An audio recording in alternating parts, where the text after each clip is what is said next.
বর্তমানে খুবই জনপ্রিয় ডায়েট হচ্ছে আইএফ ডায়েট। এই ডায়েটটা ফলো করে অনেকেই কিন্তু ১ মাসে ১০ থেকে ১৮ কেজি ওজন পর্যন্ত কমিয়েছে। আর আমি ২ মাসে ২০ কেজি ওজন কমিয়েছি। অনেকেই আমার ডায়েট চার্টের ভিডিওটা চেয়েছিলেন।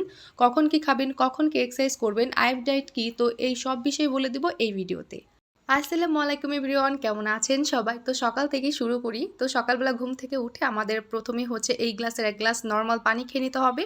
তারপর এই গ্লাসের মধ্যে ১ চামচ হচ্ছে চিয়া সিড ভিজিয়ে রাখতে হবে। চিয়া সিডকে কিন্তু সুপার ফুড বলা হয়। এতে রয়েছে ওমেগা 3, ফ্যাটি অ্যাসিড, ফাইবার, আরও অনেক পুষ্টিগুণ। কারণ এটা আমাদের ওজন কমাতে কিন্তু অনেকটাই সাহায্য করে। চিয়া সিডকে আধা ঘন্টা ভিজিয়ে রাখতে হবে আর এরপর আমাদেরকে মর্নিং ওয়ার্কের জন্য বের হইতে হবে। আপনি চাইলে কিন্তু ঘরের মধ্যে ডায়েট ড্যান্স করতে পারেন বা ওয়ার্কআউট করতে পারেন। আমার মনে হয় সবথেকে আপনাদের ভালো হবে যারা নতুন তাদেরকে হচ্ছে ডায়েট ড্যান্স করা। কারণ সঠিক নিয়মে যদি আপনি ব্যায়াম না করেন তাহলে আপনার মাজায় চাপ খেতে পারেন বা রগের টান লাগতে পারে। তো এর জন্য সবথেকে বেস্ট হবে হচ্ছে জুম্বা ড্যান্স বা ডায়েট ড্যান্স করার জন্য।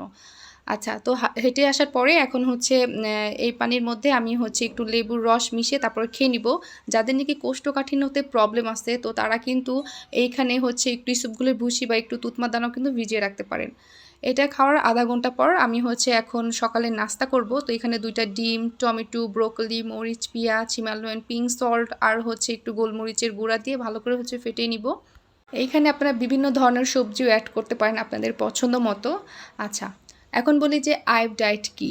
আইএফ ডায়েটের পূর্ণরূপ হচ্ছে ইন্টারমিটেন্ট ফাস্টিং। আইএফ কোনো ডায়েট না, এটাকে অনেকে লাইফস্টাইল বলে, ডিসিপ্লিন বলে বা খাবার খাওয়ার পদ্ধতি বলে। তো আমাদের দিন-রাত মিলে তো ২৪ ঘন্টা, তাই না? এই ২৪ ঘন্টাকে আপনাকে হচ্ছে ২ ভাগে ভাগ করতে হবে। একটা সময় আপনি খাবার খেতে পারবেন, আরেকটা সময় আপনাকে খাবার খাওয়া বন্ধ করে রাখতে হবে, মানে একদম পুরো রোজার মতো। এই ২৪ ঘন্টাকে আপনাকে কিভাবে ভাগ করতে হবে? ১২/১২ করতে পারেন অথবা ১৪/১০, ১৬/৮, মানে আপনাকে ১৪ ঘন্টা দিয়ে বোঝায়। ১৪ ঘন্টা আপনি ফাস্টিং করবেন আর ১০ ঘন্টা হচ্ছে আপনি খাবার খাবেন। যেমন আপনি সন্ধ্যার খাবার ৬টা থেকে ৭টার মধ্যে কমপ্লিট করবেন আর সকালের খাবার খাবেন হচ্ছে ৯টা থেকে ৯:৩০টার মধ্যে। তাহলে কিন্তু আপনার ১৪ ঘন্টা ফাস্টিং হয়ে গেল। এই ফাস্টিংয়ের মধ্যে কিন্তু আপনি পানি ছাড়া আর কোনো কিছুই খেতে পারবেন না। আইএফ ডায়েটের মধ্যে ২ ধরনের ফাস্টিং করা যায়। একটা হচ্ছে লো কার্ব ডায়েট আর একটা হচ্ছে কিটো ডায়েট। তো আমি করেছিলাম হচ্ছে কিটো ডায়েট। কিটো ডায়েট হচ্ছে শর্করা জাতীয় খাবার কম খেয়ে চর্বিযুক্ত খাবারকে বেশি প্রাধান্য দেওয়া হয়। আর এই ডায়েটে কিন্তু ২টা জিনিস অবশ্যই আপনাদেরকে খেয়াল রাখতে হবে। সেটা হচ্ছে ঘুম আর হচ্ছে খাবারের শিডিউল।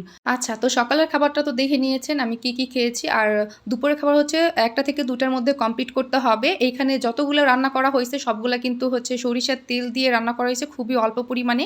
আর এখানে ১ চামচ পরিমাণে হচ্ছে আমি লাল চালের ভাত নিয়েছি। আমি কিটো ডায়েট করেছি কিন্তু দুপুরে হচ্ছে ১ মুঠ পরিমাণে আমার ভাত থাকতো এখানে। যাই হোক, তো হচ্ছে এখানে হচ্ছে মাছ, তারপর হচ্ছে সালাদ, সবজি। এখানে সপ্তাহে ২ দিন বড় মাছ রাখবেন, ২ দিন ছোট মাছ আর ২ দিন হচ্ছে মাছ, মাংস অথবা ডিম রাখবেন। আর খাবার প্লেটটা ঠিক এরকম হবে, বেশি পরিমাণে শাক সবজি থাকা লাগবে আপনাদের ডায়েটে। আর এই ডায়েট চলাকালীন আপনাকে চিনি, কোমল পানি, চিপস, বিস্কিট, ডুবো তেলে কোনো ভাজা পোড়া খাবার এগুলা একদমই খাওয়া যাবে না। যখন মেইনটেইন করবেন সপ্তাহে ১ দিন কিংবা ২ দিন খেতে পারবেন। আর এইভাবে যদি আপনি আইএফ ডায়েটটা শুরু করেন তাহলে কিন্তু ১ মাসে ১০ কেজি কমবে, একদম 100% শিওর বলতে পারি। আচ্ছা, তো তারপরে হচ্ছে বিকালের নাস্তা। বিকালের নাস্তায় আপনি একটা গ্রিন টি খেতে পারেন অথবা যেকোনো সিজনাল টক ফল খেতে পারেন বা মিষ্টি কম সেই ফল খেতে পারেন, যেমন হচ্ছে পেয়ারা, তারপর হচ্ছে লেচু। লেচু কিন্তু একটু টক থাকে। এরপর রাতের খাবার সবসময় ৬টা থেকে ৭টার মধ্যে কমপ্লিট করবেন।